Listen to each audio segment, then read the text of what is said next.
Part 1. The claim that won't go away.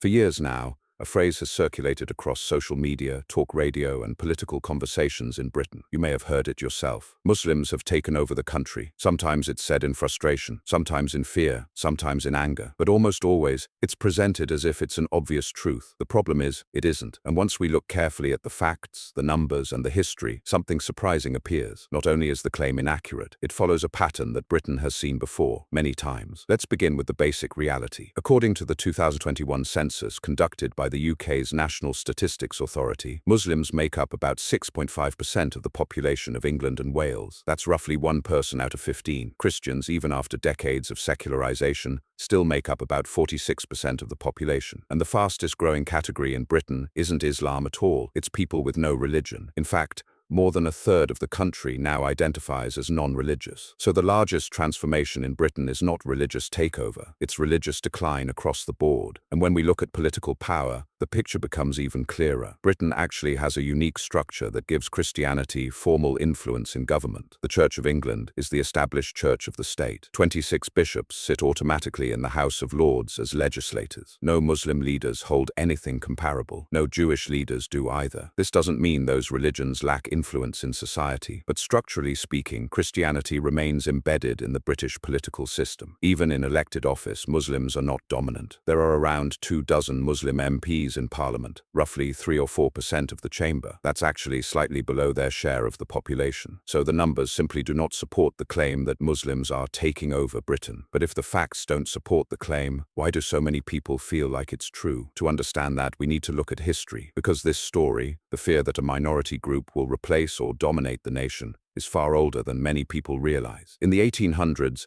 British newspapers warned that Irish Catholics would overwhelm Protestant Britain and bring the country under the control of Rome. That never happened. In the early 20th century, Jewish immigrants fleeing persecution were accused of secretly controlling finance, media, and politics. That conspiracy theory spread widely at the time. Today, it's widely recognized as anti-Semitic propaganda. After the Second World War, when Caribbean migrants arrived on the Windrush, some politicians warned that Britain would lose its identity entirely. One of the most famous examples came in 1968 when politician Enoch Powell delivered the so-called Rivers of Blood speech, predicting violent national collapse because of immigration. That prediction did not come true either. Each generation seems to repeat a similar fear. A new minority group arrives. Their culture feels unfamiliar, and a narrative forms that they are somehow replacing the nation itself. But over time, something else usually happens. Communities integrate, cultures mix, and what once felt threatening simply becomes part of the national story. Today, Muslims in Britain are doctors, teachers, shopkeepers, soldiers, scientists, and neighbors. Like every other group before them, they are not a monolithic bloc. They disagree with each other politically. They hold different religious views. They belong to dozens of ethnic backgrounds. Yet the narrative that they form a unified force taking over the country persists. Part of the reason is simple psychology. Human beings are very good at noticing difference. If you live in a diverse city like London or Birmingham, visible signs of religious identity, such as mosques or headscarves, can create the impression that a group is much larger than it really is. In fact, surveys across Europe show that people consistently overestimate Muslim populations by 2, 3, sometimes even 4 times the real number. Media coverage amplifies this perception. Stories involving conflict, extremism, or cultural tension receive far more attention than the everyday reality of ordinary lives. And in the age of social media, dramatic claims travel far faster than careful statistics. A conspiracy theory can circle the internet in hours. A census report rarely goes viral, so the feeling that Muslims are taking over often grows not from evidence but from perception. But there is another dimension to this conversation, one that is especially important for Christians. Because if we take the teachings of Jesus seriously, something else becomes clear. Even if the numbers were different, even if Muslims were a much larger group, the language of fear and hostility toward an entire religious community would still clash with core Christian teachings. And that brings us to a deeper question, not just whether the claim is true, but whether repeating it is compatible with the moral vision at the heart of Christianity. That's what we'll explore next in part 2. What Christianity teaches us about the other